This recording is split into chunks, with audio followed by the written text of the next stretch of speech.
안녕하세요. 네, 오늘은 제가 컴퓨터 활용 능력 필기 과목을 공부한 방법에 대해서 영상을 찍어보도록 하겠습니다.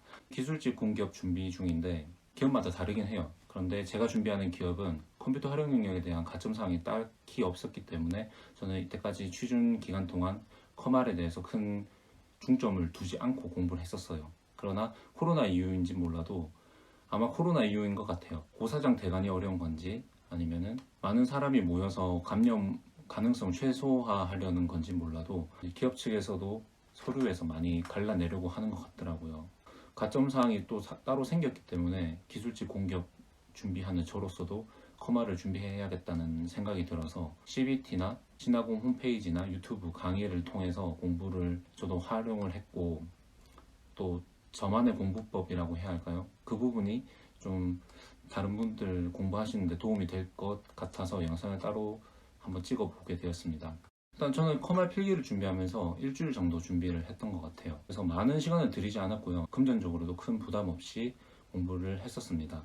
시험 접수하실 때는 4일 정도의 간격을 두고 접수하시는 게 맞다고 생각을 하는 게, 시험 응시료 자체가 그렇게 저렴한 편이 아니에요. 약 한 2만 원 정도 했던 것 같은데, 시험 당일 포함해서 4일까지는 환불이 된다고 하는데 그 기간이 지나게 되면 환불이 또 안 되더라고요. 취소할 가능성을 염두에 두시고 응시를 하시는 게 맞다고 생각을 하고 있습니다. 그리고 티켓팅이라고 불릴 정도로 접수하기 굉장히 까다로웠어요. 그래서 저도 수시로 인강을 보면서 컴퓨터를 켜고 계속 뭐 빈자리가 있는지 없는지 확인을 해봤던 것 같아요. 뭐 시기가 잘 맞으시다면 한꺼번에 전체 특정한 달에 전체 기간을 접수를 할 수 있게 가능한데, 그 기간을 놓치게 되면은 다른 분들이 취소하신 그 날짜에 듬성듬성 접수를 할 수밖에 없어요. 그마저도 잠시 지체하거나 또 새로 고침을 해버리면 바로 또 마감이 되더라고요. 수험표를 출력을 해서 갔었었는데, 인쇄하기 부득이하신 경우에는 포천패스 앱을 통해서 본인 확인을 할 수 있는 것 같고, 또 막상 시험을 보러 가시면 정기시험이 아닌 이상 대다수가 상시시험을 응시하실 텐데 필기구를 다 집어넣고 컴퓨터로 응시를 하다 보니까 약간 좀 이질적이긴 했어요. 왜냐면 이제 저는 문제를 출력을 해서 풀었었는데 컴퓨터로 이제 뭐 틀린 부분 이렇게 체크를 하면서 할 수가 없다 보니까 좀 제가 실수를 할 수 있을까 싶어서 더 꼼꼼하게 시험을 봤던 것 같아요. 그리고 커말 같은 경우는 꽈락이 있기 때문에 특정 과목이 40점을 넘지 못하면 평균 60점이 넘는다 해도 그 시험은 불합격이 되는 거죠. 그래서 저는 그나마 좀 제가 이해하기 쉽고 좀 편한 1과목에서 점수를 많이 확보하는 게 중요하다, 이렇게 스스로 판단을 했고 1과목 위주로 암기를 많이 했고 2과목, 3과목은 최대한 이해를 해보려고 노력을 했던 것 같아요. 유튜브 무료 강의도 활용을 하긴 했었는데 저는 개인적으로 교재를 따로 구매하지 않고 강의만 보려고 하니까 약간 몸에 와닿는 것 같지가 않더라고요. 강사님 가르치시는 거 보고 아, 저렇게 하면 되겠다, 이렇게 약간 뭐라 해야 할까요? 제가 스스로 이해는 못했지만은 아, 저런 식으로 하면 되겠구나, 이렇게 이제 강의를 대충대충 넘어가는 것처럼 느껴져서 바로 CBT를 풀었던 것도 있긴 있어요. 저는 CBT 홈페이지에서 문제본을 다운을 받고 출력을 해서 감을 익혔던 것 같아요. 저는 2015학년도 상설시험부터 시작해서 올해 상설시험까지 총 5개년을 풀었고요. 계산을 해보니까 840문제 정도 되더라고요. 근데 저는 이 840문제를 한 번 더 풀었습니다. 그래서 총 1680문제를 푼 거죠. 쉽게 설명드리자면 5개년을 두 번 돌린 거예요. 이렇게 해보니까 처음에는 잘 모르는 부분이 되게 많아서 그냥 답을 외우는 식으로 했었었는데, 이제 공부를 해보시면 이해를 하실 거예요. 문제 은행식이다 보니까 냈던 문제가 그대로 나오고 또 답도 똑같이 나오는 경우가 되게 많았어요. 처음에는 시간도 많이 걸렸었지만 문제가 반복되다 보니까 뭐 답을 이제 외워버린 거죠, 저도. 그래서 원래 시험은 60문제 60분 제한 시간인데 저도 한 회분을 뭐 한 10분 이렇게 걸린 적도 많았고, 되게 이제 약간은 체화가 되다 보니까 빨리빨리 풀 수 있었던 것 같아요. 저는 원래 시험을 치러 갈 때 제가 직접 운전을 해서 이제 상수 시험장을 가려고 했었었는데, 사실 생각해보면 그 시간도 너무 아까운 거예요. 아침 시간이기도 했고 차도 많이 막힐 것 같고 뭐 한 30분 정도 걸리는데 그 시간에 차라리 버스를 타고 가면은 제가 틀렸던 부분이나 오답 노트를 볼 수 있을 거라 생각을 해서 저는 제가 고사장 가는 버스 종점에 차를 대놓고 제가 버스 안에서 계속 공부를 했던 것 같아요. 근데 저는 그 시간이 되게 알찼고 그 버스 안에서 봤던 게 한 5문제는 정말 나왔던 것 같아요. 그만큼 이제 문제가 새로운 유형이 별로 없고 문제은행식으로 냈던 걸 계속 반복하다 보니까 충분히 답만 외워서 합격했다는 말이 틀린 말은 아닌 것 같더라고요.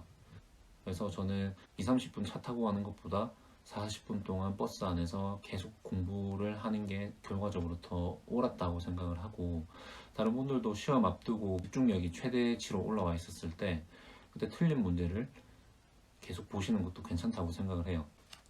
CBT를 이렇게 풀고 처음에는 이렇게 되게 많이 틀렸었거든요.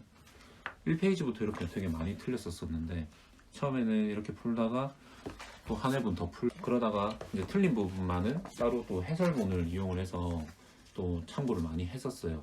집에 잉크가 많이 없다 보니까 이게 원래 파란색으로 다른 분들이 다 답을 달아주신 해설 부분인데 빨갛게 나왔지만은 저도 이제 버스를 타고 가면서 이 부분을 되게 활용을 많이 했었어요.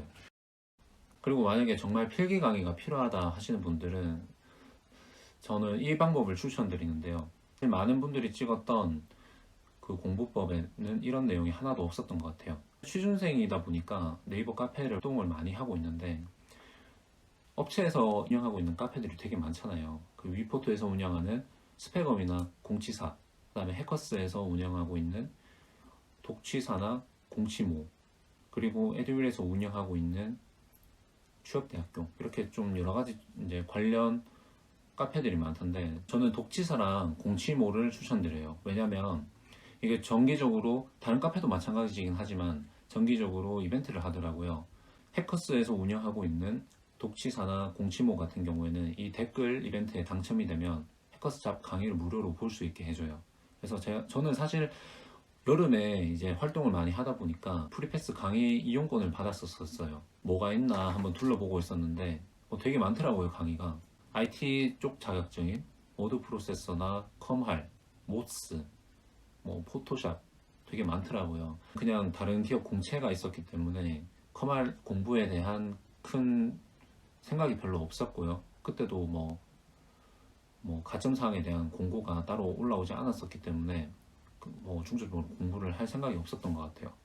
그러다가 앞서 말씀드린 바와 같이 뒤늦게 이제 코로나 때문에 가점사항이 따로 생기고 그래서 저도 이제 준비해야겠다 생각을 했었는데 그때 준비를 했었으면 어땠을까 이렇게 생각을 또 하게 됐는데 프리패스에 있는 컴할 강의가 굉장히 괜찮은 것 같더라고요.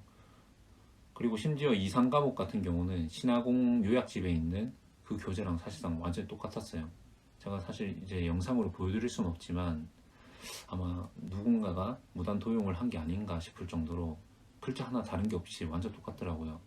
그래서 신화공 홈페이지 교재를 이용을 하시면서 카페 활동을 많이 하시게 된다면 그 강의를 활용을 해서 보셔도 될 것 같고, 아니면은 다른 방법도 있어요. 제가 사실 해커스에서 따로 뭐 뒤에서 뭐 받고 그런 게 없고 저는 저 나름의 공부법을 이렇게 설명드리는 건데, 저는 지금 또 토익 준비를 해야 하기 때문에 토익 프리패스를 끊고 있거든요. 토익 프리패스를 결제를 하게 되면 워드 프로세서나 컴할 또 IT 자격증 강의를 또 제공을 해주더라고요. 그래서 정말 강의가 필요하신 경우에는 카페 활동을 많이 하셔서 프리패스를 획득을 하시거나 프리패스를 결제를 하셔서 겸사겸사 공부하시는 것도 괜찮을 거라고 생각을 해요. 저는 딱히 시간이나 금전을 들이지 않고도 충분히 독학으로도 가능하다 이렇게 생각을 해서 굳이 뭐 카페 활동을 하거나 결제를 하거나 하실 필요는 없을 것 같아요. 해커스에 올라와 있는 커말 강의가 2018년도 대비인가 그런데 어차피 문제은행식이다 보니까 충분히 그 강의만으로도 충분히 해결하실 수 있고, 사실 저는 이 강의를 좀 괜찮게 느꼈던 게 이상 과목 같은 경우는 엑셀과 데이터베이스 같은 경우에는 제가 직접 하지 않으니까 사실 와닿는 게 별로 없더라고요. 그래서 뭐 단순히 이해하고 넘어가려 해도 제가 직접 만져보지 않으니까 이렇게 해서 되겠나 이렇게 생각도 했었는데, 이 해커스에서 올라온 커말 강의는 첨부 파일을 통해서 강사님과 함께 프로그램 함수도 쳐보고 직접 만져보는 그런 계기가 돼서 괜찮았던 것 같아요. 어차피 실기를 하게 되면 프로그램도 직접 만져보긴 해야겠지만은 지금 시점에서는 실기 접수도 안 되고 있고 프로그램도 바뀌기 때문에 이 강의만 보는 것도 대비는 괜찮을 것 같다 이렇게 생각을 하고요. 저도 이제 내년에 실기를 준비를 해야겠지만 실기 같은 경우에는 저도 다른 분들이 많이 결제하시는 그 강의를 봐야 할 것 같아요. 패커스에 있는 실기는 조금 강좌 수가 되게 적고 좀 부족한 것 같더라고요. 또 결정적으로 프로그램이 바뀌다 보니까 아마 맞춤형으로 준비하기는 좀 어렵지 않나 이렇게 생각을 하고 있습니다. 지금 현재 제 유튜브의 구독자가 43분이신데 작년에까지는 이제 브이로그식으로 소소하게 공부하는 영상 같은 것도 많이 찍었었는데 좀 집중이 잘 안 되는 느낌이 있더라고요.